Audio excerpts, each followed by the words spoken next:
കൂട്ടുകാരെ, അപ്പോൾ എല്ലാവർക്കും എൻ്റെ ഹൃദയം നിറഞ്ഞ് ഹാപ്പി ന്യൂ ഇയർ. അപ്പോൾ എന്ത് പെട്ടെന്നല്ലേ ഒരു വർഷം പോയത്. 2025 പോയത് നമ്മൾ അറിഞ്ഞതേ ഇല്ല. ഇതാ അടുത്ത 2026 അപ്പോൾ 2025 നടക്കാതെ നിങ്ങളുടെ സ്വപ്നങ്ങളും ആഗ്രഹങ്ങളും ഒക്കെ ഈ 2026 നടക്കട്ടെ എന്ന് ഞാൻ മനസ്സറിഞ്ഞ് പ്രാർത്ഥിക്കാം കേട്ടോ. പിന്നെ അതുപോലെ നിങ്ങളുടെ എല്ലാവരും പ്രാർത്ഥനയിൽ എന്നെ ഉൾക്കൊള്ളിക്കണേ. അപ്പോൾ നീ എങ്ങോട്ടായി ഓടുന്നതെന്നായിരിക്കും ഇന്ന് രാവിലെ ഞാൻ കുറച്ച് നേരത്തെ ഇറങ്ങിയത്. ഇന്ന് അമ്പലത്തിൽ പോകണം, എലഞ്ഞിക്കൽ അമ്മേനെ ഒന്ന് പോയി കണ്ട് തൊഴുതിട്ട് പോരാമെന്ന് വിചാരിച്ചു. പിന്നെ ഇന്ന് അവിടെ എന്താ പറയുക, ഗണപതി ഹോമം നടക്കുന്നുണ്ട്. അപ്പോൾ ഞാൻ അതിന് ചീട്ടാക്കിയിട്ടുണ്ട്. അപ്പോൾ അതിൻ്റെ പ്രസാദവും വാങ്ങണം.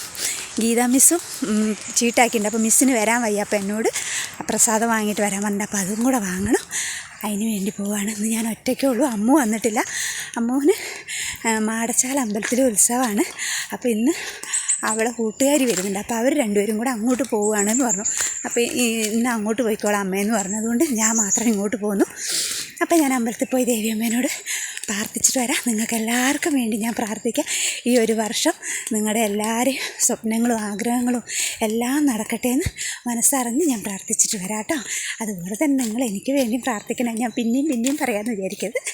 പ്രാർത്ഥനയിൽ മറ്റുള്ളവർ നമ്മൾ ഉൾക്കൊള്ളിക്കുമ്പോഴാണ്, മറ്റുള്ളവർക്ക് വേണ്ടി നമ്മൾ പ്രാർത്ഥിക്കുമ്പോഴാണ് ദൈവം നമ്മളെയും കൂടെ പരിഗണിക്കുക.